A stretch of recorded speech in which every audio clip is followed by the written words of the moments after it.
दोस्तों मैं time to time अपने स्टूडेंट्स के वन टू वन सेशन लेता रहता हूँ ताकि मुझे पता लग सके कि उनकी क्या कोई ऐसी पर्सनल प्रॉब्लम है जो उनके रिजल्ट्स को नेगेटिवली अफेक्ट तो नहीं कर रही, कि वो मेहनत कर रहे हैं लेकिन उनके रिजल्ट नहीं आ रहे हैं। तो उनसे बात करके कुछ स्टूडेंट्स के साथ मुझे कुछ प्रॉब्लम फील होती है और मैं चाहता हूँ कि मैं उसको आप लोगों के साथ शेयर करूँ ताकि अगर आप भी उस प्रॉब्लम को फेस कर रहे हैं तो आपको उसका सोल्यूशन मिल सके। अब वो प्रॉब्लम है क्या? वो प्रॉब्लम है कि बहुत सारे स्टूडेंट को ऐसा लगता है कि इस तैयारी को के दौरान वो बहुत ज़्यादा हार्ड वर्क कर रहे हैं, वो बिल्कुल एग्ज़ॉस्ट हो चुके हैं, उनकी बिल्कुल एनर्जी खत्म हो जाती है और वो बहुत ज़्यादा स्ट्रेस में रहते हैं। तो इस चीज़ का सॉल्यूशन मैं आपको देता हूँ। इस चीज़ का सॉल्यूशन फर्स्ट है दोस्तों कि ये सारा का सारा एक माइंड गेम है। अगर आप किसी चीज़ को ऑलरेडी हार्ड मान लेते हैं, तो वो आपके लिए हार्डर हो जाएगी, मतलब और हार्ड हो जाएगी, जितनी हार्ड है उससे ज़्यादा हार्ड हो जाएगी। दूसरी, अगर आप सच में हार्ड वर्क को देखना चाहते हैं, तो आप मेरे कहने से 15 दिन के लिए या 7 दिन के लिए कहीं पे कोई लेबर की जॉब करके देखिए, जहाँ जो सुबह से शाम तक जो दिहाड़ी मज़दूर होते हैं, उनकी जॉब करके देखिए। या आप किसी खेत में जाके काम करके देखिए। जो गाय भैंस पालते हैं, सुबह 4 बजे उठ जाते हैं और रात सोने तक उनके पास बिल्कुल टाइम नहीं होता है। अगर आप एक कमरे में बंद होकर सिर्फ़ कुछ बुक्स को पढ़ना, उनको बार-बार पढ़ना, लिख-लिख के देखना, थोड़ा प्रीवियस ईयर क्वेश्चन लगा लेना, थोड़ा मॉक टेस्ट की प्रैक्टिस कर लेना, इसको दोस्तों आप हार्ड मान रहे हैं, तो आपको एक्चुअली ये प्रिपरेशन बीच में ही छोड़ देनी चाहिए। ठीक है? आप ये बिल्कुल ध्यान रखिए कि जो आप काम कर रहे हैं, उसका जो रिज़ल्ट होने वाला है, वो आपके लिए बहुत ज़्यादा फ्रूटफुल होने वाला है। आप डेटा उठाकर देख लीजिए, ऑल इंडिया में कितने सेंट्रल गवर्नमेंट एम्प्लॉयी होते हैं, कितने आपके स्टेट गवर्नमेंट एम्प्लॉयी होते हैं। आई थिंक आप खुद नेट पे जाके देखिए, कोई 30-35 लाख हमारे सेंट्रल गवर्नमेंट एम्प्लॉयी हैं, तो अब आप देख लीजिए 140 करोड़ में 30-35 लाख कितना होता है? ये 1% से भी कम है। ठीक है? तो अगर आप इतना अच्छा रिजल्ट चाहते हैं, तो आपको उसके लिए हार्ड वर्क तो करना ही होगा। हार्ड वर्क का कोई सॉल्यूशन नहीं है। ठीक है? सिर्फ ये है कि आप प्रॉपर डायरेक्शन से, प्रॉपर गाइडेंस से उस हार्ड वर्क को स्मार्ट वर्क में कन्वर्ट कर सकते हैं। तो चलिए दोस्तों, अब ज़्यादा इस चीज़ को सोचना नहीं है। जो आपने चीज़ हाथ में ली है, उसको कंप्लीशन तक आपको लेके जाना है। अपने एफर्ट्स को आपको हमारे साथ मिलके रिजल्ट्स में कन्वर्ट करना है। ओके? तो चलिए दोस्तों, स्टार्ट करते हैं इडियम एंड फ्रेजेस का 17th पार्ट। आज का हमारा पहला इडियम है कोक एंड बुल स्टोरी। दोस्तों, कोक होता है आपका मुर्गा और बुल होता है आपका बैल। ओके? तो यहाँ से आपको क्या लगता है? कोक एंड बुल स्टोरी मतलब मुर्गे और सांड की स्टोरी या बैल की स्टोरी। ओके? तो इसका मीनिंग क्या होता है दोस्तों? कभी आपने देखा है कि इनकी कोई स्टोरी हो? हमने तो कभी कोई ऐसी स्टोरी नहीं सुनी। इसका मतलब होता है हमारा कोई झूठी मनगढ़ंत या कोई ऐसी कहानी जिस पर कोई दूसरा विश्वास ही ना करे। दोस्तों, क्या होता था कि पहले जब ट्रैवलर एक जगह से दूसरी जगह जाते थे, तो वो सराय जैसी जगह में रुका करते थे। जैसे आजकल होटल्स हैं, वैसे ही सराय होती थी दोस्तों। और जब वो यहाँ पे लाइक आपके सराय के किचन में या बार में बैठते थे, तो वो एक दूसरे को अपने कल्चर की, अपनी सोसाइटी की, अपनी कंट्री की बातें बताते थे। तो कुछ लोग ऐसे मनगढ़ंत आए बाएं कुछ भी बोल दिया करते थे। तो वहां से ये आया है कि अरे ये तो कोक एंड बुल स्टोरी सुना रहा है हमें। Close call. दोस्तों, क्लोज कॉल एंड क्लोज शेव का मीनिंग एक ही होता है। और इसका मतलब होता है किसी खतरनाक स्थिति से बाल बाल बच जाना। जैसे आप देखिए, यहाँ पे ये एक्सीडेंट हुआ है और ये कोई लेडी जा रही है, ये बिल्कुल बाल बाल बच गई हैं इस खतरनाक एक्सीडेंट से। डेंजरस और bad almost happened but was narrowly avoided. Okay? कोई चीज डेंजरस है और बैड है और उससे आप बिल्कुल मार्जिन से बच गए हैं। Cliff hanger. दोस्तों, क्लिफ का मतलब होता है आपकी चट्टान इस तरह की, और हैंगर मतलब जो आप कोई लटक रहा है उसे। ठीक है? तो इसका मीनिंग होता है दोस्तों कोई रोमांचक या तनावपूर्ण मोड़, जैसे जिसके आगे क्या रिजल्ट होने वाला है वो आपका बिल्कुल अनिश्चित है।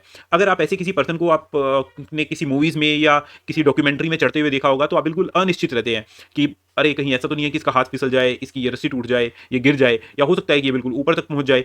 तो अ, बिल्कुल रोमांच बना रहता है कि नेक्स्ट मोमेंट कुछ भी हो सकता है। इस तरह की सिचुएशन को बोलते हैं क्लिफ हैंगर। जैसे आप देखते होंगे कि कुछ कुछ हमारे क्रिकेट मैच होते हैं, उसमें क्या होता है कि आप बिल्कुल लास्ट तक ये प्रेडिक्ट नहीं कर पाते कि कौन सी टीम जीतने वाली है। लास्ट ओवर में भी आप नहीं बता पाएंगे, बिल्कुल लास्ट बॉल में आपको पता चलेगा कि हाँ क्या हुआ है। उसको बोलते हैं Cliff hanger. Cold shoulder. Okay, shoulder मतलब होता है दोस्तों आपका कंधा, और कोल्ड का मतलब होता है बेरुखी, किसी को अनदेखा करना। अब देखिए इस आप पिक्चर को देखिए, यहाँ पे आप ऐसा सोचिए कि ये कोई नई टीम में कोई आपकी टीममेट आई है और ये पर्सन है, ये इससे आई कांटेक्ट करने की कोशिश कर रही है, बट ये बंदा इग्नोर कर रहा है इसको। ठीक है? तो इसको बोलते हैं कोल्ड शोल्डर। मतलब जानबूझकर किसी को अनदेखा करना, उपेक्षा करना उसकी। ठीक है? जैसे आपने देखा होगा कि आप कॉलेज में जाते हैं या किसी स्कूल में आप गए हैं, वहां पे आप नए हैं, तो जो वहां पे ऑलरेडी ग्रुप बने हुए हैं, वो आपको अपने ग्रुप में इंक्लूड नहीं करना चाहते, उसको बोलते हैं to intentionally ignore someone. Class act. दोस्तों, क्लास क्लास क्लास यहाँ पे क्लासिक आप समझिए कि अरे ये तो बड़ी क्लासिक चीज है, ठीक है। और एक्ट मतलब जैसे आप किसी चीज को प्रदर्शन करते हैं, जैसे आपने देखा होगा कि कोई स्टेज शो होता है, उसको भी हम एक्ट बोलते हैं, ठीक है। तो क्लास एक्ट का मतलब होता है व्यक्ति जो अत्यधिक प्रभावशाली प्रदर्शन करता है, ठीक है। जैसे किसी ने बहुत अच्छी स्पीच दे दी, ओके, किसी ने बहुत अच्छी कोई मिमिक्री कर दी, ठीक है, किसी ने कोई बहुत अच्छा स्टैंड अप कॉमेडी कर दी, उसको बोलते हैं class act, okay. Clean sweep दोस्तों, क्लीन मतलब आप जानते हैं बिल्कुल साफ सुथरा, और स्वीप मतलब होता है दोस्तों ऐसे झाड़ू लगाना, ठीक है। और क्लीन स्वीप आप देखिए, क्लीन स्वीप का मतलब होता है कि किसी की बिल्कुल संपूर्ण जीत। जैसे आपकी क्रिकेट मैचेस में होती है, कोई 5 मैचेस की सीरीज है और उसमें मान लो इंडिया और पाकिस्तान खेल रहे हैं और इंडिया ने 3 मैचेस जीत लिए, तो हम उसको बोल सकते हैं कि ये तो क्लीन स्वीप कर दिया है इंडिया ने, ठीक है। अब पाकिस्तान के पास कोई चांस ही नहीं है, एक कंप्लीट विक्ट्री और सक्सेस, ओके।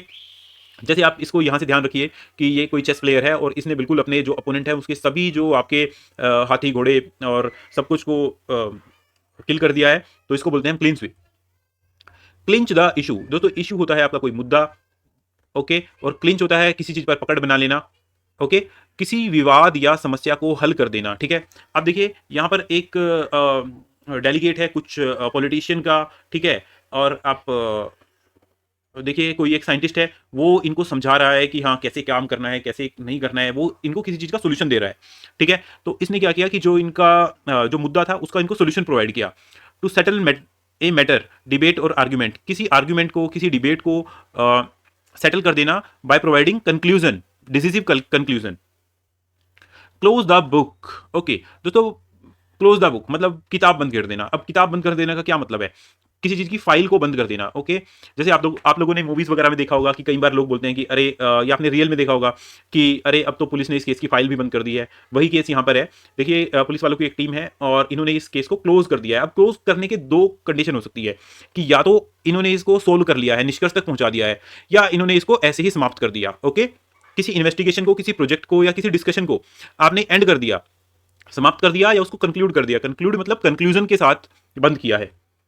कोक शोर, ओके, कोक शोर का मतलब होता है दोस्तों अत्यधिक आत्मविश्वास, या फिर हम बोल दें कि घमंडी, ओवर कॉन्फिडेंट, ओके। दोस्तों पुराने टाइम में जब मुर्गों की लड़ाई करवाई जाती थी तो उस टाइम बोला जाता था कि ये तो बंदा, इस बंदे को तो अपने मुर्गे पे बहुत ही ज्यादा घमंड है वो, तो वहां से ये धीरे धीरे नॉर्मल लोगों के लिए भी यूज होने लग गया। कोल्ड कंफर्ट दोस्तों, कोल्ड कंफर्ट देखिए, कंफर्ट क्या होता है? किसी को कंफर्टेबल करना। और कोल्ड, कोल्ड मतलब जैसे कुछ बात नहीं बनी भाई, कंफर्टेबल भी है लेकिन कोल्ड भी है, तो इसका मतलब होता है किसी को तसल्ली देना, झूठी तसल्ली। जैसे हम किसी को बोल देते हैं कि अगर मैं किसी को बोलूँ कि कोई, जैसे आप यहाँ पे देखिए एक ये फादर हैं, फॉर एग्जांपल आप मान लीजिए कि इनकी बेटी किसी एग्जाम की तैयारी कर रही है और वो उसका क्लियर नहीं हुआ, तो अब एज ए फादर ये अपने बच्चे को क्या कहेंगे कि कोई बात नहीं, कोई बात नहीं बेटा, नेक्स्ट टाइम अच्छे से मेहनत करना। लेकिन ये फादर भी जानते हैं और ये डॉटर भी जानती है कि ये सिर्फ एक मामूली सी तसल्ली है, और जो इस लड़की ने खो दिया है उसको कोई भी तसल्ली इसको कंपनसेट नहीं कर सकती है, ठीक है।